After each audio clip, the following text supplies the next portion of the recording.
하나님을 믿는다는 것은 무엇일까요? 이것은 우리가 원하는 꿈과 소망을 하나님을 통해 이루는 것은 아닙니다.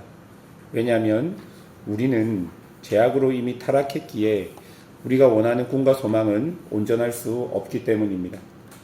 하지만 우리는 하나님을 믿음으로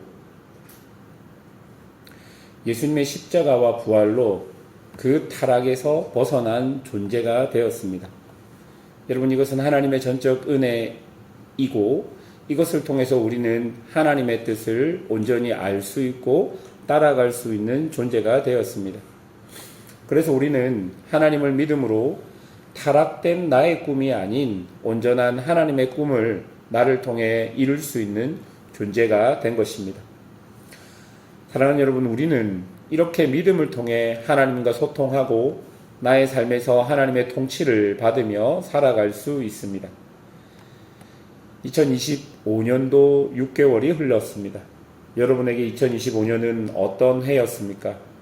하나님께 연초에 소망했던 것들 혹은 하나님께서 여러분에게 말씀하셨던 것들이 시간 속에서 성실하게 지켜져 가고 있는지 한번 생각해보고 살펴보아야 될 시점인 것 같습니다. 그리고 하나님께 감사할 것이 무엇이고 또 하나님 앞에서 다시 다짐해야 할 것이 무엇인지를 우리에게 주신 날들 속에서 또한 남겨진 날들 속에서 생각하는 그런 시간이 되어야 할 것입니다. 우리는 오늘 본문을 마지막으로 역대상이 마쳐지게 됩니다. 아주 긴 족보로부터 시작해서 다윗 왕의 통치를 통해 다윗은 자신이 이스라엘의 왕이 아니라 하나님을 진정한 왕으로 삼고 자신의 모든 삶을 하나님의 법도와 율례 안에 제한함으로써 하나님이 원하시는 온전한 왕으로 살아갔다는 것을 역대상을 통해 우리는 볼 수 있었습니다. 오늘 본문을 보면 다윗은 이제 그의 왕의 자리를 솔로몬에게 넘겨줍니다. 그 즉위식에서 다윗은 이렇게 이야기합니다. 20절 중반절을 보면 너희는 너희 하나님 여호와를 송축하라 라고 이야기하죠.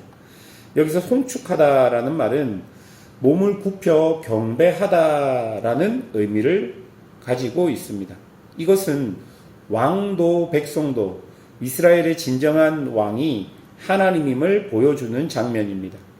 그들은 예적부터 자신의 민족을 지켜주신 언약의 하나님을 기억하며 하나님께 감사의 제물을 드리는 것이죠. 그리고 22절을 보면 하나님 앞에서 먹고 마시며 평안을 누리게 됩니다. 이런 모습은 언약의 하나님께서 그 언약 안에 있는 이스라엘을 통치하시며 그 통치하심으로 이스라엘이 존재할 수 있고 평안할 수 있다는 것을 보여주는 한 장면이 되는 것입니다. 여러분, 이스라엘에게 참된 평화, 먹고 마시며 뛰어놀 수 있는 그 참된 평화는 하나님 앞에서 가능하다는 것을 그 즉위식 현장에서 보여주고 있는 것이죠.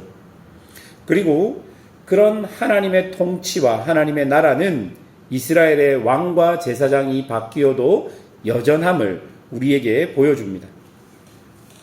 한편으로는 다윗이 역사의 뒤안길로 사라지고 솔로몬이 등장하는 것이 매우 아쉽고 떨리는 순간일 수 있습니다. 왜냐하면 다윗이 너무 왕의 역할을 잘했고 이스라엘의 전성기를 이끌었던 왕이기에 솔로몬이 다윗만큼 할 수 있을까라는 생각이 들기도 하는 것이죠. 물론 우리는 이미 역사를 다 알고 있기에 솔로몬의 타락과 그 이후 이스라엘이 남북으로 나누어지는 것도 알고 있습니다. 그런 여러 가지 상황들을 알고 있어서 더 그런 것 같습니다. 그러나 여러분, 성경을 계속 보면요, 그런 인간의 연약함이 하나님과 인간이 맺은 언약을 끊을 수 없다는 것을 우리에게 계속적으로 보여주는 것입니다. 다윗 왕이 자신의 임기를 마치고 또 자신의 선조들과 함께 죽음 안으로 들어갔다 할지라도 솔로몬이 왕이 되고 솔로몬이 교만해져서 하나님을 잃어버리고 자신의 능력으로 우상을 숭배하고 그런 일들이 인간사의 부지기수로 일어나도 그런 일들은 인간과 하나님의 언약, 하나님께서 세우신 그 언약을 끊을 수 없다는 것을 우리에게 보여주는 하나의 장면이 되는 것이죠. 죄로 인하여 하나님께 멀어질 수 있지만 그럼에도 하나님은 신실하게 그 언약을 근거로 막대기와 지팡이로 우리를 교훈하시고 인도하셔서 결국은 하나님의 나라에 합당한 자들로 우리를 세우시는 것입니다. 솔로몬의 타락도 이스라엘 민족의 타락도 하나님의 언약과 사랑을 막지 못했던 것입니다. 그래서 결국 다윗의 자손으로 메시아가 오셨고 언약 안에서 하나님의 통치와 평안을 우리에게 보여주신 것입니다. 그러니 사랑하는 여러분, 인생의 모든 아쉬운 순간 혹은 제약된 순간에도 우리는 하나님을 전적으로 의지해야 할 것입니다.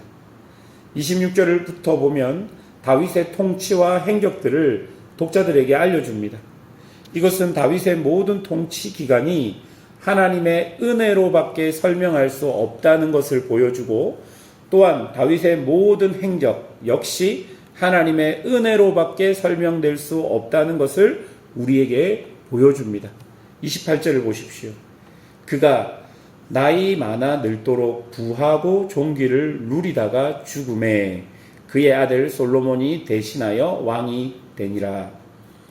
여러분, 나이가 많아 연약했지만 하나님은 그를 끝까지 책임지셨고 여러 반란의 소용돌이 속에서도 그는 부하고 존귀를 누리다가 그리고 그가 원하는 왕조로 이어지는 은혜들을 하나님께서 주신 것입니다. 사랑하는 여러분, 역대상은 이스라엘이 보는 유대인의 성경에는 구약의 마지막에 자리하고 있습니다. 이 성경 구약 마지막에 있는 역대상이 그들에게는 어떤 의미일까요?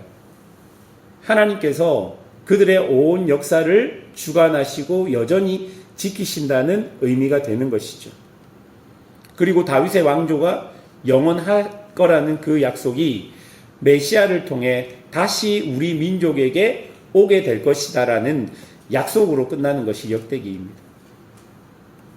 우리에게도 마찬가지입니다.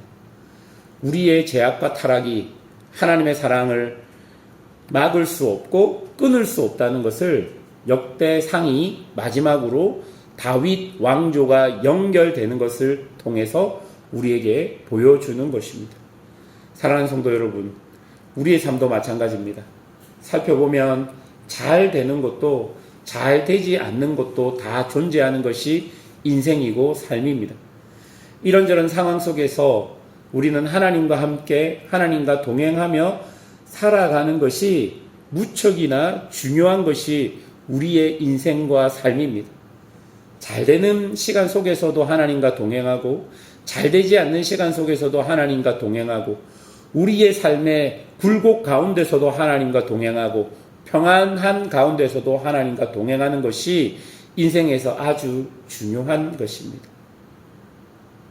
삶에서 모든 것을 다 얻어도 하나님을 잊어버리면 모든 것이 잊어버리는 것이 되고 반대로 하나님과 동행하면 그 세상 어떤 상황들 속에서도 세상이 줄 수 없고 알 수도 없는 하나님의 평안을 우리가 경험할 수 있는 것입니다. 그러니 사랑하는 여러분, 하나님을 잘 믿으십시오. 그리고 매일매일 하나님과 더 깊어지십시오.